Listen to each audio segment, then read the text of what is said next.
Welcome to Chess on the Brain. So I have a game here by Jamaal Abdul-Alim. It's his second submitted game in the series, Your Games Analyzed on my channel. So feel free to submit your games as well. And it's a really interesting game. It's out of the Blackmar-Diemer Gambit, which I think he likes to play a lot. So that's E4, right on either knight. I think you could do knight C3 first, or you just go ahead after D4, D5, and you play E4 and sacrifice the pawn temporarily, if depending on what black does, or it might be a permanent sacrifice. But the idea is you're going to get that, rapid development, and you're just tearing open the position, going for that central control. So right when they take, then he goes knight C3. And he had a question in particular, I think it was move 22. So I'll delve into that. I'll get a little bit deeper into that when he does a sacrifice. I'm also going to focus on how you develop an attacking position. A lot of that's covered in Art of Attack in Chess. So the book Art of Attack in Chess. So I'm kind of going to look through that lens a little bit of how you develop an attack, as well as maybe some ways that black could respond. I think his opponent played pretty well in their response, but then they just missed that critical moment. There was kind of this lack of coordination among their pieces, and that's where Jamaal just broke through, and there was nothing much to do about it at that point. But the lead up to it is important, as well as looking at our opponent's possibilities. So when we're on the other end of it, because we're going to have to defend sometimes, how we can come up with the best defense. We'll think about that too. So knight f6, f3. That's the idea. So you just say, hey, well, if you don't take, then I'll get a big pawn center. And if you do take, which his opponent did, I was going to, well, you had to take two moves to capture. So basically, you're losing two tempos, or tempi, and whatever you want to say. And then meanwhile, white's pieces are just rapidly developing. So f3, pawn takes, queen takes. And I think you can also take back with a knight, but queen takes is the more sacrificial line. I don't think black wants to take on d4. That's going to get very uncomfortable. He's going to be way behind in development. I think it's a line, but yeah, I wouldn't prefer it. And let's not look too much at these. When I looked through it, the engine was running, so it prints these evaluations like -1.6, so as if black is up a pawn and a half in its evaluation. But let's not look too much at that. I just kind of glimpsed at it real quick, but out of the opening, that's things can fluctuate very quickly, especially in a human game. But the computers don't always understand the openings too well, so. Yeah, let's not look at what the computer says too much. Okay, just understand the ideas more and some critical lines. So e6, yeah, it got to develop. They are blocking the bishop though, but yeah, I mean, what else are you going to do? You can't bring the bishop out like this because then b7 is going to fall. So I think e6 is probably the main line there. We can actually quit if you want. You can just click on the opening Explorer and you see g6. So g6 actually scored pretty well there. And c6, yeah, e6 wasn't the main. Yeah, I like c6 better than e6, and g6 is pretty logical too.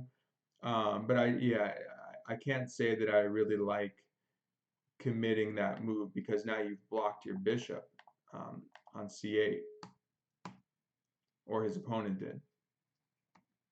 Okay, so Jamaal just plays really rapidly. Bishop g, just rapid development, pin the knight, bishop unpins it, and he castles queenside. So he says, all right, well, you didn't take the pawn. Now you've lost your chance to do it. And yeah, this is looking pretty good because again, he just has easy development. There's open lines, tactical situation. Open positions tend to be more tactical.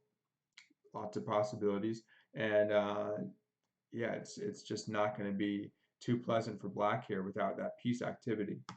But like I said, he does play pretty well. c6, bishop c4, castles, h4, knight d5. So yeah, h4 seems to make sense. you want to secure your bishop. They say loose pieces fall off. So we want to make sure your bishop's guarded. And yeah, well, if he does take at some point, oops, if he does end up taking that bishop with his bishop, then you can open up your rook. And even if you sacrifice that pawn, you get that open line. So I think Jamal's looking for open lines to attack the king here, or just blast through the center at some point. So knight d5, and of course he's avoiding trades, so he doesn't want to take it. And besides, if you ever did take, you would just allow black to stabilize their center, and they would also open up their bishop. So that would be out of the question. So knight to e4, stabilizing the bishop on g5, and kind of beginning to eye the king. So you can already see the kind of this prelude to the attack. You have your development. All we need to do is get out our knight. We're pretty much fully developed. You have a little more central control, and sometimes you can play c4. I mean, you might be a little reluctant to play c4 with your king, castle, queen side, but it can happen. You can play king b1 and or just get it in. I mean, you might be able to just get c4 in because it's if your opponent doesn't have their pieces on aggressive squares, you can get away with a lot. So this piece placement definitely seems to be good compensation for the pawn. Okay, the computer may say minus 1.4, but it's easier said than done. I think white's okay here. So knight d7, bishop d2. Yeah, I don't think that was necessary. I mean, I think Jamal's idea, I think, was to go knight g5. And let me make sure this is working. And if if he is there, then feel free to ask any questions. So yeah, let me know, Jamal, if you have any questions as we're going. I think he might be there. Let's see. So knight to bishop to d2. Yeah, I don't think it's necessary. Now, as for the h pawn, I mean, I'm definitely not worried about the h pawn. I mean, if black takes it, it's kind of playing into white's hands here. Well, not to mention queen h5 looks like it's winning because you're just attacking the bishop twice and you're breaking through on the h file. So obviously taking makes no sense to open, but it's more that I don't even think you have to retreat because again, if it ever is taken, you can take your pick. I kind of like taking with the pawn because again, I want that open h file. In the game, the knight ends up getting to g5, and I think that's the main idea of bishop d2 to get the knight to g5, which is sensible. And again, like allowing that sacrifice. If h6, that's fine. You can let them take it. But the point is, Jamal wants that open h file, and to target h7. Well, I think from the perspective of seeking a focal point. So again, going to Vukovic's Art of Attack in Chess, he talks about focal points a lot. So the focal point would be basically the way I would describe it is it's the target in front of the king that you're trying, the one you're focusing on. So you're focusing on, well now what is the focal point? Nothing really. But if you have a knight on g5, then your focal point could be, well, it could be h7, possibly f7 in some lines if the rook moves, or if you can get the rook here. So I think Jamal wants to play more concretely, and I can see that because I'm not really sure how well, I mean, I guess what I would say actually is the alternative is just to keep on amassing your forces on the king side. So I don't know, maybe knight h3 or knight e2. Hey, shh, sorry, my dog. Don't want to wake up the baby. So knight e2 to g3, and yeah, something like that would probably be the alternative I'd look at. And maybe you can get into h5 with the knight, but the point is you're creating that presence of pieces. As they say, if you have 5 pieces aiming at the opponent's king, well, something's going to go down. It's going to be dangerous. So right now we have 3, well, 3 in the assistance of a pawn, possibly 4 if we can open the rook. But right now about 3. This bishop can, he's looking here, but probably he'll want to shift here. But I do like the idea of I mean, just intuitively, I want to develop a piece, the knight on g1, rather than retreat a piece. But more importantly is that we do see a plan, that it looks like there is a plan of going to g5, but just remember the fundamental, develop your pieces. So bishop d2. Okay, so it looks like what's happening is the d5 knight is protecting the f6 knight, which is guarding against any attack on h7. Now that could be a little feeble, as we're going to see, because things can get overloaded. But that's looks like that's black's idea. Now, a defensive idea you might want to keep in mind for black is to get a knight on f8. So maybe one knight can go to f8, another knight can go to f6. Then you're really ensuring that h7 is guarded. But you see, this is the nature of this opening, that the fact that black took on f3, and the queen took, it means you always got to watch out for f7. So something like rook e8 and knight f8 is a little difficult to do, because you got that target on f7 after knight g5, and if you go knight f6, well, now you got to worry about a bayonet attack. Well, generally you'll have like a pawn on h6, and the bayonet rushes through and pries open lines. But with that knight on f6, g4 to g5 is just becoming a possibility, and then f7 will combine with this.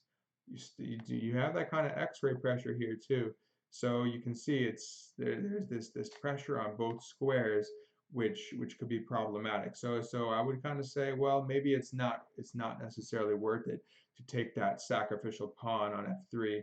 Actually, just to show you an interesting alternative, sometimes what you can do is, I think I've actually done this before, when they go f3, is it c6 and e5 or something? There's some way you can strike back. f3, yeah, what you do is you go c6. This is one of the options, but I kind of like ways where you can not necessarily give in to their main line that they're expecting, but to strike back. So they take, I think this is the line, and you play e5. It actually almost it might transpose to the Caro-Kann fantasy variation. But see, now then suddenly white's a little uncomfortable now. This is under attack. If you take it, I don't think they want that, because if you go here, if the knight takes, the knight's coming in with a capture. And if the king takes, then I think knight g4 is going to get the job done, threatening a fork, and you can get the pawn back. And then this is just going to be an isolated pawn, and white doesn't have much there. So black's doing really well. So things like that are a way that I would like to play against it if I end up like this. I actually had a crazy game. It's in the database, against a friend of mine back from LA, David Zimbeck, and I played that line. We ended up drawing. I actually had a chance to win that one, but you know, it is what it is. Practically speaking, in an actual tournament game, we ended up drawing by perpetual. I was actually in trouble, and I found some ridiculous perpetual check or perpetual attack on one of his pieces. But anyway, I digress. That's what I would prefer to do. I just think I wouldn't be, even though the computer says, again, it says it's better for black, but I prefer the white's activity. I mean, yeah, black is stabilizing d5, but you'll see white's gonna, it just takes one move, one inaccuracy by black, and the whole game is in trouble. So 92. So black's going for trades, which seems to diminish his advantage, actually. And again, so moving this, again, basic principle, don't move the same piece twice unless you have a really good reason. I mean, not to mention that if you play c3, you've kind of wasted two moves now, and then it's white's move. You're just giving white a free move. It's the white, it was black's move could do something productive here. You go here, you get chased back. Now it's, okay, you get to d6, but what are you trying to do? You're not going to mate a king there. King's on the other side. So now you're just wasting time, and then I got to give it to Jamal here. Just a nice prophylactic move, just saying, hey, you give me a free move, let me use that move productively to just get my king safe, or kind of that Karpov or Capablanca style prophylactic move. Yeah, I like it. I mean, you don't have to do it, but it's a safe move, and it's just kind of saying, hey, I'm in no rush. I'm comfortable with my position. I'm confident. And what are you going to do? I'm just going to keep building as I said about the knight to knight e2, and try to shift the knight over. Just keep building my position, and watch your position collapse, hopefully. So e5, but then black strikes back with e5, which I like. But again, white's ahead in development here. So rook d to f1.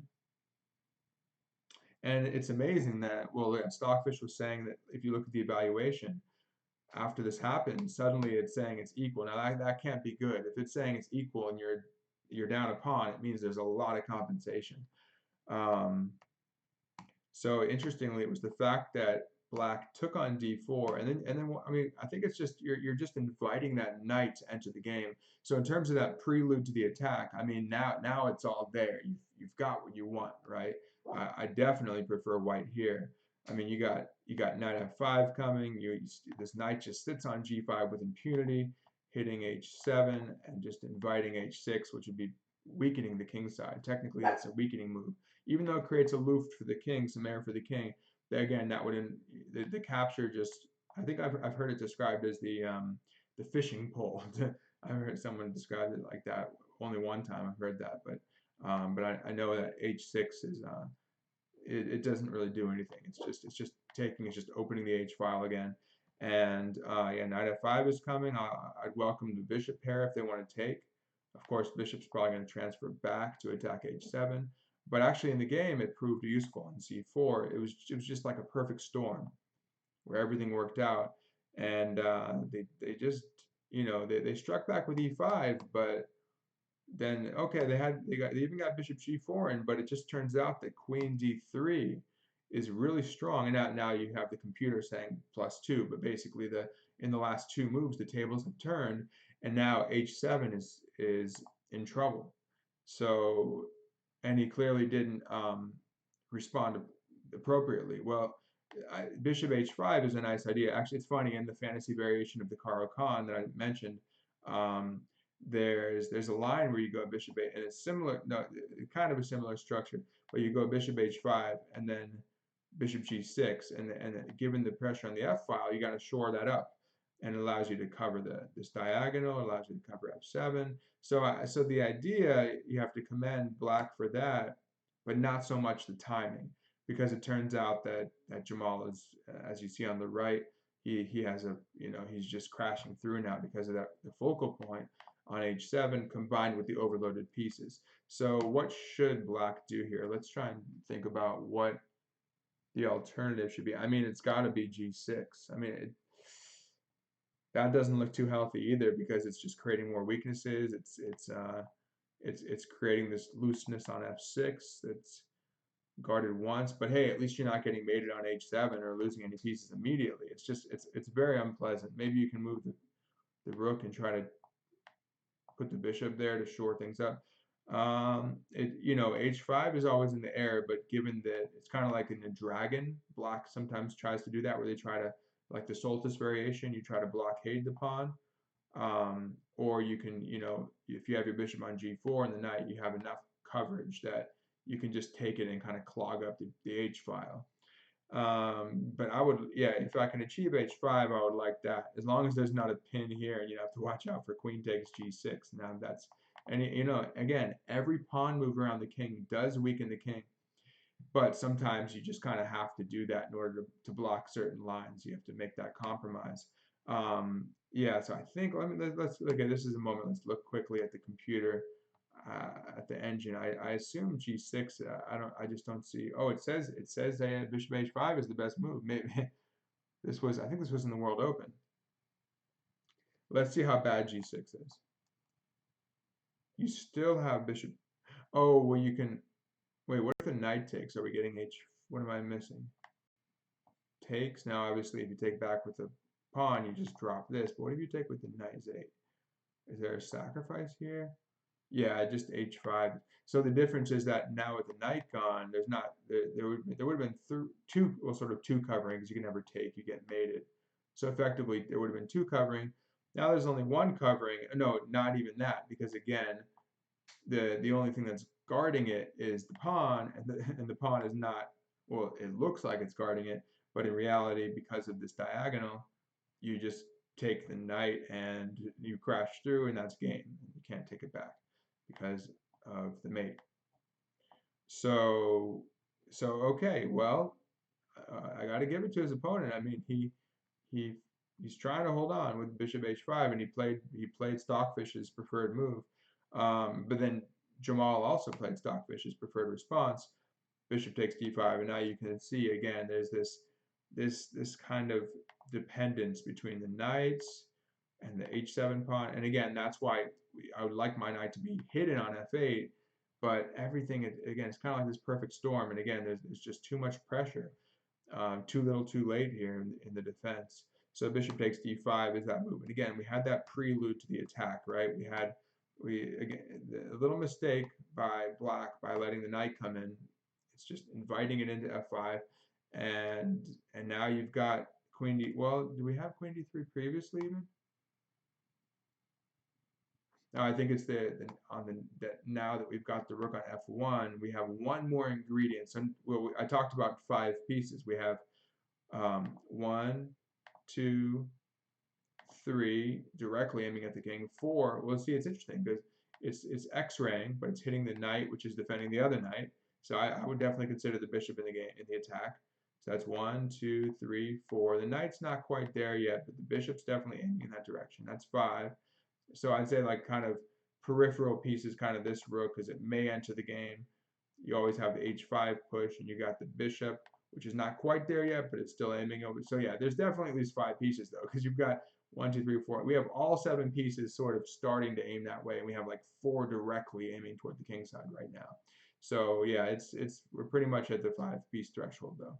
So if we include the bishop, so it's overwhelming now. After bishop g4, too little, too late. Yeah, queen to d3, and now we're just attacking these 2 knights and trying to remove them so we can get a checkmate on h7. Just a simple concept of, well, it's like, it's a little more. It's the remove the defender concept. It's a more complex version. It's remove the defender of the defender to get a check to create a checkmating pattern. So bishop back, bishop takes, pawn takes. And then now you got to do it. Take on f6. Okay. So for the time being, black is down a piece. So you give up the bishop. Good choice. Take here. So it says +4. That's more than a piece up, right? Because the better position is the attack.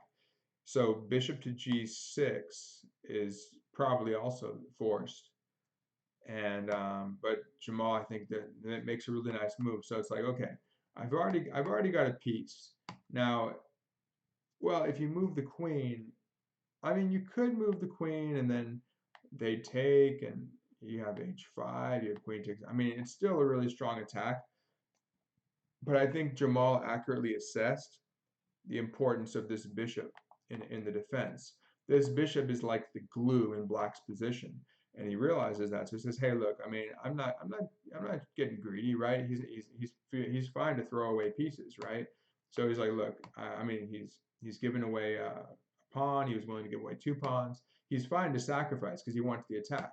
So in this case, he's like, look, I'm already up a piece. Now, if I take this one, now I've got 2 pieces for a rook, which is actually still a material advantage. And look at that evaluation now, plus 11.8.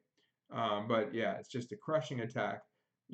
Now we have pretty much every piece is now in the attack. Now we really have 5. Once you have h5, the rook's in the attack, and that's just overwhelming. Now this is the critical moment. So after h takes g6, this is where Jamaal played knight d to e6, and he said, "Is the sacrifice sound?" Now here's what it looks like. It's kind of complicated. Well, is it sound? Yes, because it turns out that if they take the knight, then you get to take g6. Now that would just be a checkmate. So if they go takes, or it's not, well, not immediate checkmate. It's either checkmate or just loss of a bunch of material. So you're going to get this thing going where you force the king out, check. You can't go back to f7 without losing the rook with the knight. So and then he drops the rook with check, and you're up a knight and crushing and some pawns, and knight e6 is falling. Yeah, it's awful. So yeah, it's sound because you're not, they can't even really take it. Now they don't take it, but the thing is, well, in terms of the most accurate move, it looks, and it's also a pretty sensible move. So this has got some flourish to it, the knight to e6. It looks cool. I actually have a good memory of doing a move like that as black, knight to e3 with that other knight supporting it, and it's a cool pattern when you can get that going. But The thing is, given that we're not playing for material, I I think it's actually not even in keeping with the position. Because let's say he doesn't. Well, we're hoping he takes. It's kind of more of a trap almost. Because we don't even need the rook on f8. Yeah, well, if we take it, we're up a piece. So it is practical. But in terms of the spirit of the position, we want to rip open the H file. Like Fisher said, what did you say? Rip open the H file, sack, and mate. We may not even need to sack anymore at this point. I think just H5, you just plow through. And then I was just kind of flipping through some ideas here, seeing what the computer was recommending and kind of testing out different things. And it looks like this is just once you take on G6, actually now you're threatening the kind of like, I think it's Damiano's mate, where you do the sacrifice, or technically bring it. Sometimes you stack a rook, sack a second rook, then the queen comes. But yeah, the rook sack followed by queen runs over, and then you got queen h7 mate. So, or just queen h3. I mean, immediately everything's winning. Um, but that's the most forcing. So you have to take. And then I was thinking, wait, what about f6? No, f6 would run into Damiano's mate. So we have to take, and then you're just in. And again, we still have our two pieces for the rook, but every piece is being maximized now, and that's what we want. And it's interesting, actually. I was like, okay, the computer says there's like some it's like completely winning here. It's like basically leading to mate. So I just kind of played through from here, and I was like, let's see how bad this is.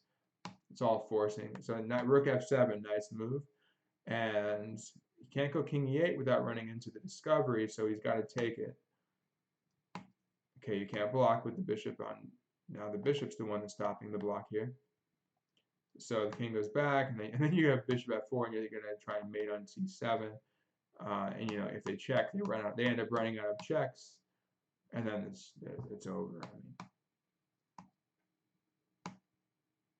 and then you're gonna so you kind of lasso him in, right? You got pull him back, and you go from it. Anyway, that's just the computer line there, but just to show you the type of just the strength of the position.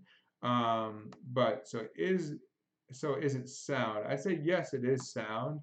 Is it necessary? No, but it's practical. It's like a little bit of tension there between the practical move and the move that because it's gonna since you can't really take on e6, you're gonna end up a piece ahead.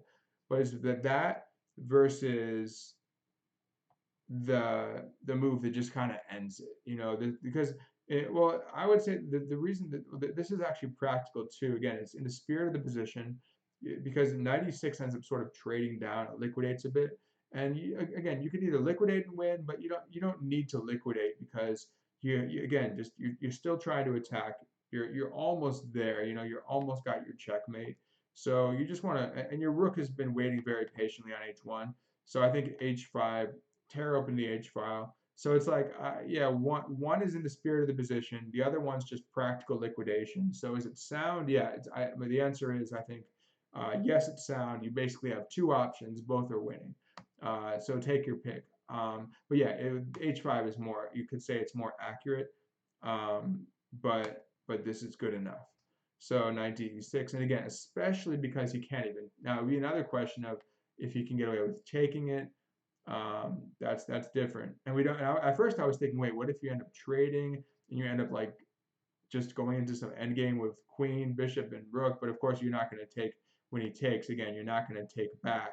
Of course, you're just going to take on g6, and you have a crushing attack. And again, we have this line. So, so queen c4. So hopefully, I answered your question adequately there with the, in terms of. Yeah, it's good enough is my answer. Good enough, and it looks cool. It does look cool. But is it necessary? No. H5, the simple, rip open the H file. Can't go wrong with that. That works, and that wins on the spot. But this is good. Might take a little more work. But yeah, okay. So you end up going into the endgame, and again, practical choice. Going to the endgame. Pretty much guaranteed, okay, there's some very, very small chances that maybe black can survive here if you make, especially if you make some mistakes, but it's pretty much a one game. Like you take this and you're just up a knight, and not only that, but you already have good. It'd be one thing if black had some real serious compensation for the piece, but there's not really. I mean, the rook's coming out to the center, the knight's well placed, the bishop's fine, and you end up challenging it with bishop f4, which is practical. Hit the bishop, challenge the bishop, knight infiltrates, and on the 6th rank, and yeah, it's a 1 position. So yeah, again, it was good enough, and you know, you don't need to find computer moves to win, right? So, but again, but this is but given the spirit of your play, like the fact that you were sacrificing, that you didn't really care about, you didn't show that, like, kind of this romantic style chess, that you didn't really show this concern for material, which I really liked. I mean, this was perfect, right? This was perfectly executed. The knight should take back, queen should go to d3. You should take the, now this is when it's like, this could be a puzzle. This could be a puzzle in on Lead Chess or chess.com or something, where it's just white to play and win. You remove the remember, you remove the defender of the focal point. So that's kind of the theme of the game. That was the ultimate, you know, the thing that led to the win. But again, it's the build-up that mattered too. Take, knight in. Yeah, but I liked the fact that you take on g6. And again, you probably didn't have to. I mean, I know it's the best move, but even if you didn't, I'm just curious, like, what if you just didn't take on g6? What if you did, I don't know, queen f3? Is this still winning? Oh, it's yeah, never mind. That's why. It's because when they go, so they were thinking, all right, I get 2 pieces. I force the 2 pieces for the rook because there's a pin on the queen. Yeah, so you have to take anyway. But even if you didn't have to take, yeah, it's still doing it anyway. It just is good. And now, what if f takes? Yeah, actually, that should be the best move. And then you come to e6 anyway, and the same thing happens. And then queen c4, and that would very much be what happened in the game, but a pawn on h7 instead of f7. Okay. But yeah, a lot of interesting stuff there. Kind of some themes in the opening we looked at. So an alternative with the, I think it's c6. Let me just quickly look at the opening book. It may not be the best line, but if, oh, again, but the thing is, like, black, or so black is hoping white will take, but white doesn't have to take. I think this is actually, it may transpose to the fantasy variation of the Caro-Kann. e5, knight, yeah, don't take, you go knight. Now the main move is actually knight f3. Should you take on d4? I don't think you have to take on d4. But there's theory on that. Anyway, that's just, I don't think that's quite, let me know what you think, Jamal, but I don't think that's exactly, that's not the kind of game that white wants. I think it's still kind of an open game, but it's probably not what white spends the majority of their time preparing for that. So for practical purpose of preparation, like, for example, I was talking about this with someone who, the guy who did, an expert who did, he was writing about the response to the c3, what was it? To the the other gambit, the Smith-Morra gambit, and I'm like, yeah, but you can also strike back with d5 and do this kind of counter gambit stuff, whether it's a sacrifice or just striking back in the center. It kind of almost becomes like a Scandinavian. But I like to do that just because I don't like to play into my opponent's hands. If they've prepared this certain line, I say, well, let me prepare a sideline for you, and I'll give you a taste of your own medicine. But you know, if you know what you're doing, you can take it. But you're in for a rough ride. Now again, it looked like c6 or g6 was better. But again, just rapid development, and you didn't have to go bishop e2.